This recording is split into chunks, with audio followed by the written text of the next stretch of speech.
with an S and on YouTube. And my guest for this show is Andrei Vltchek. He's a philosopher, a novelist, a filmmaker, and investigative journalist.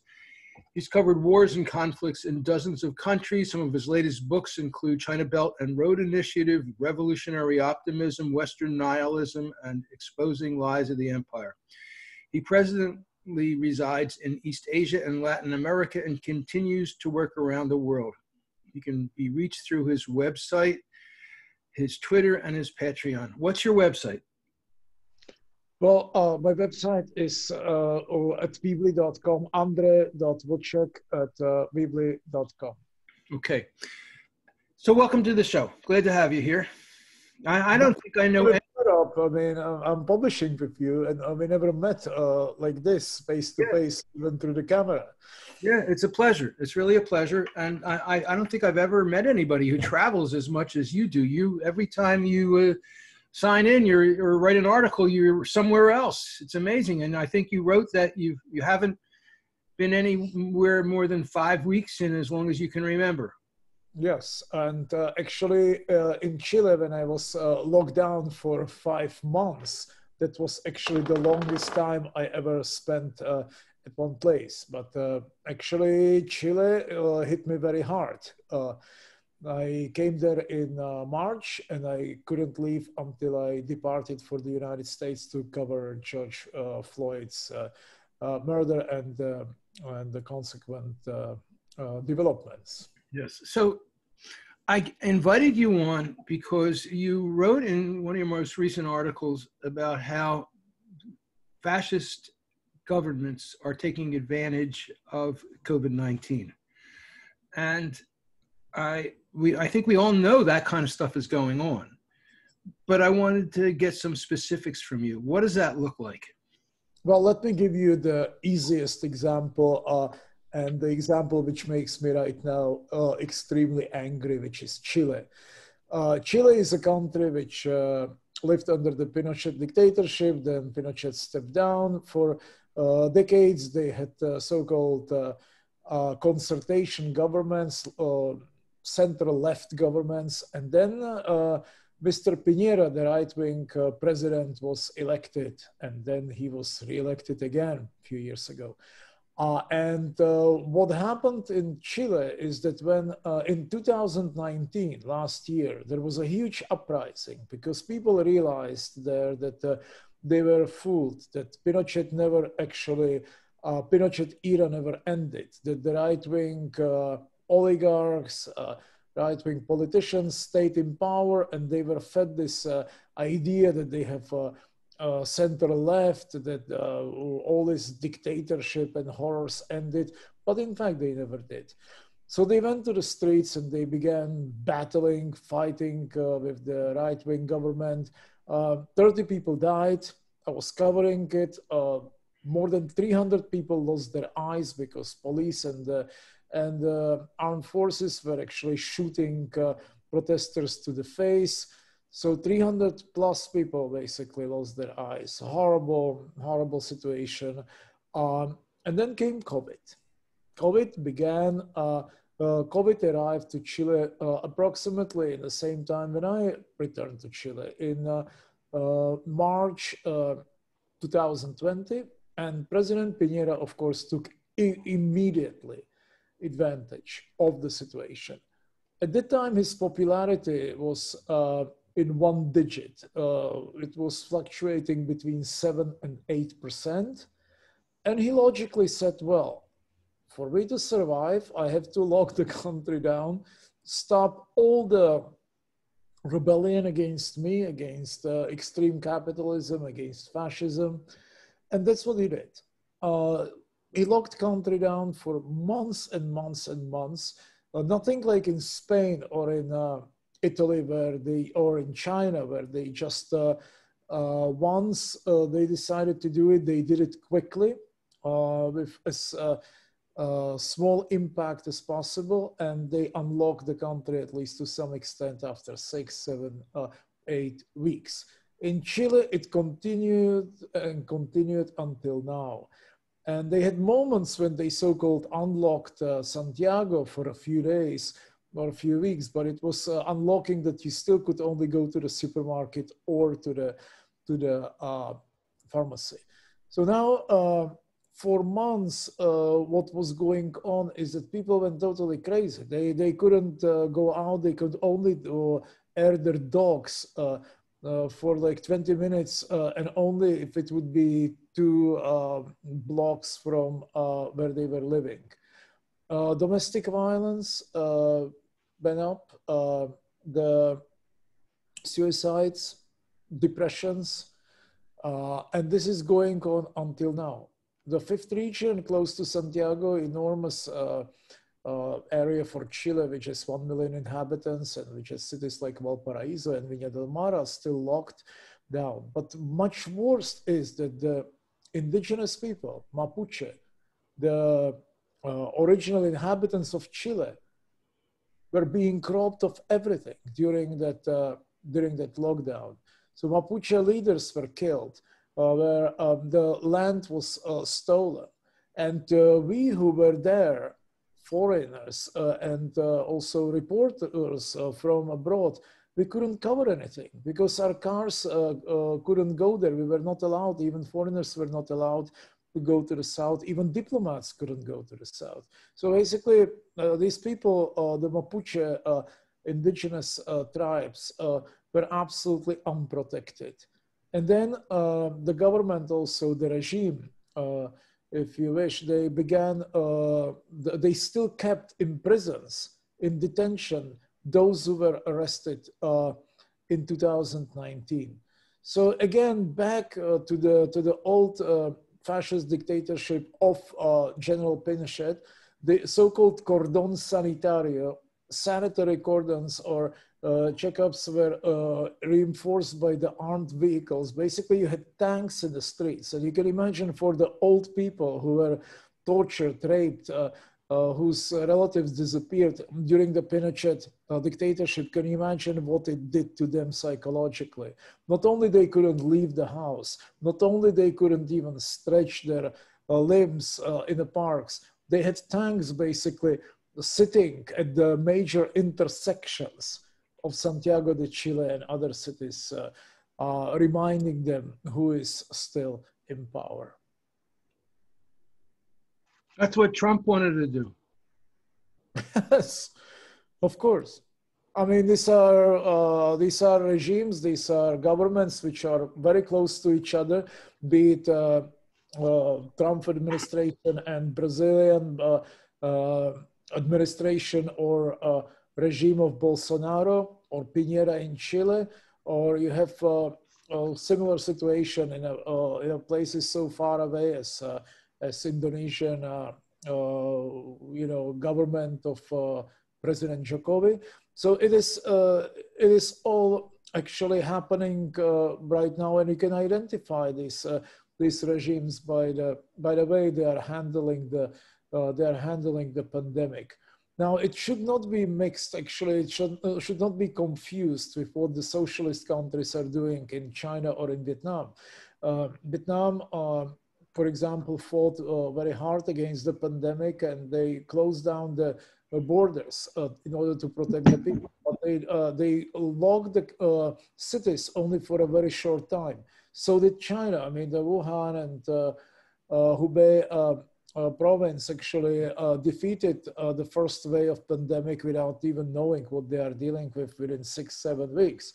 But they kept the borders, outside borders open, but the cities opened almost immediately. So did the cities in Vietnam or in Cuba, and to some extent in Venezuela. So the difference between these countries and the right-wing dictatorships, that not only that they actually in place like Chile close the external borders, they also, or also in Colombia, of course, but they also closed all the social and economic life inside of their cities, inside of their villages. What do they get out of doing that? Why do they do that? What's the benefit to these dictators? They're afraid to lose the power. In Brazil, they didn't do it in exactly the same way. In Brazil, they followed the schizophrenic approach of Trump administration in the United States. So they absolutely, like Trump at the beginning, Bolsonaro declared that it's a, he called it un gripito. Gripito is like a little flu. He himself got it. He kept denying that there is any danger. But what you saw, there was absolutely no persistent approach towards fighting the pandemic. There was no strong government. It was all impromptu, improvised, and the main point of all this was to how to keep him and how to keep Colombian Duque president in power, Peruvian president, and Chilean president, of course, in power, because South America, as you know, used to be socialist a few years ago, and then the wave of right-wing governments came back. In Bolivia, which I covered at the end of last year, where there was a coup, basically, arranged by the United States. I'm thinking when you're talking about all these places that have gone from socialist to dictator, that probably the CIA and the US were involved, not just Bolivia. Well, they were definitely in Bolivia, they were involved, but they were involved in Brazil too. I mean, there was a mass media involved in Brazil, which was totally taking diktat from the US mass media, and they subverted the elections by misinforming the population of Brazil about the PT, the Partido de Trabajadores, which was a socialist workers' party run by Lula da Silva and Dilma Rousseff later on. But in Bolivia, it was the most brutal. I mean, in Bolivia, you had a very successful president, and everybody agreed that he was successful. The left, he was a socialist, of course, but also the business people. What was his name? Evo Morales. Evo Morales, of course. Yeah. So you would have. I talked even to the business people in Bolivia, and they said, "Look, I mean, we are not socialists like him, but at least he allowed us to run the country. Before it was all run by the U.S. and Chilean companies. At least now we were allowed to participate in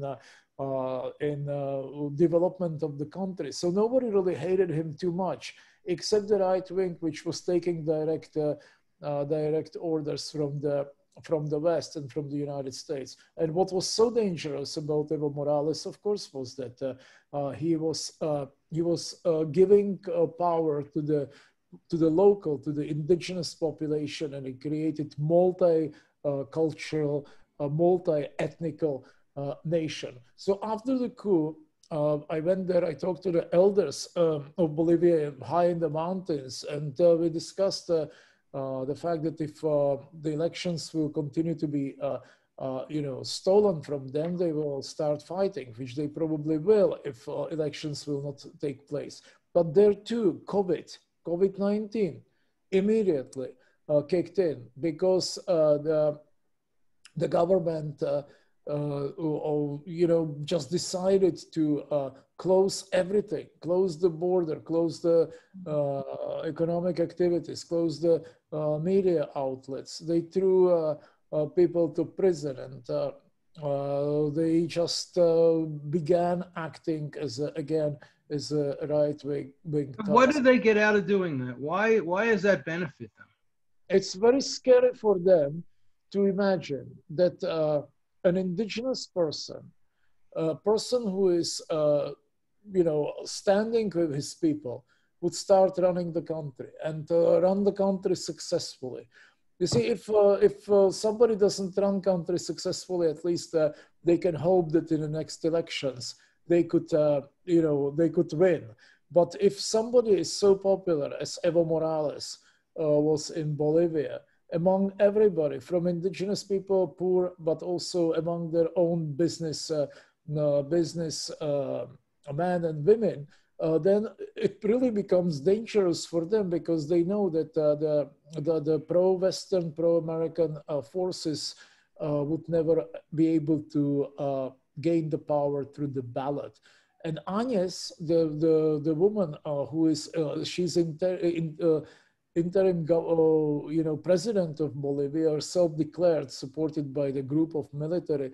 She's actually one of the typical examples. She's a Christian fundamentalist. She has very close ties to the West, and she's a perfect person for the United States to actually to be supported and to send against the interests of the people. Is set up as a puppet ruler representing the United States interests. Yes, yes, her and others from the predominantly white provinces around the city of Santa Cruz.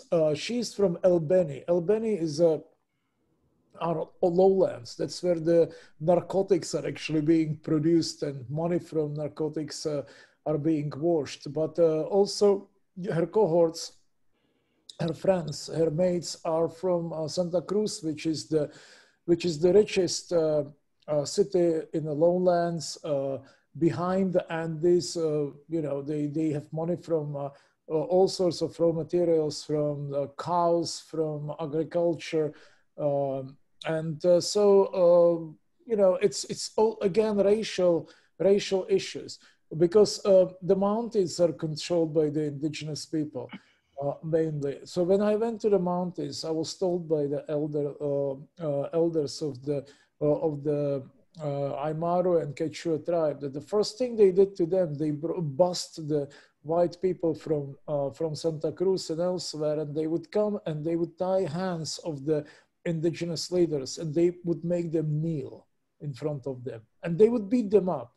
But also, it was very symbolic to make them kneel, because they were standing. For all these years under Evo Morales, there was a unity between the races. The indigenous people came to terms with the horrible colonial past, and if you would look at the government structure of the Bolivian government, and it was basically multi-ethnic and multi-cultural government. And now they just actually humiliated these people terribly, and kneeling for the indigenous people there, and being beaten up like little children, was symbolic and absolutely breaking all the advances that Morales government reached after being in power for so long. So this is the Rob Call Bottom Up Show you're listening to. My guest for this show is Andrei Vltchek. He was a philosopher, novelist, filmmaker, and an investigative journalist who covers wars and conflicts in dozens of countries. Some of his latest books include China Belt and Road Initiative, Revolutionary Optimism, Western Nihilism, and Exposing Lies of Empire.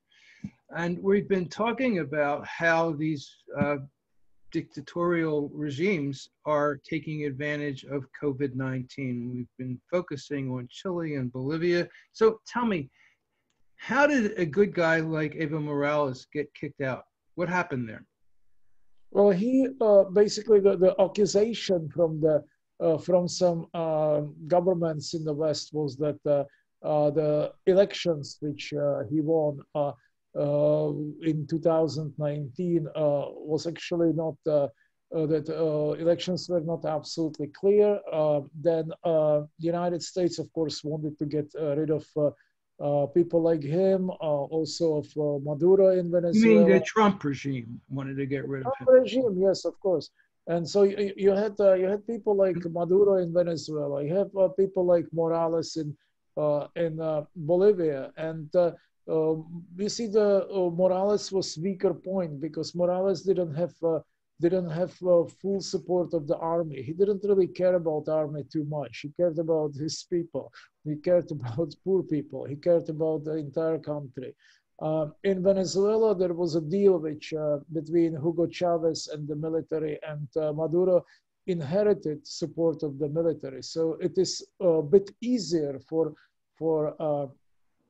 Maduro in Venezuela. But of course, these are two countries that the West wanted to get, where the West wanted to, or the Trump administration wanted to overthrow the which he wanted to overthrow. Another one, of course, is of Daniel Ortega in Nicaragua, but that's a different story, of course. But so basically, Morales won the election in 2019, and then he was challenged and accused of rigging it or corrupting it in some way, and they basically took it away from him. I mean, this is the kind of thing that I could see happening in the United States. But it's happening also in Minsk, in Belarus.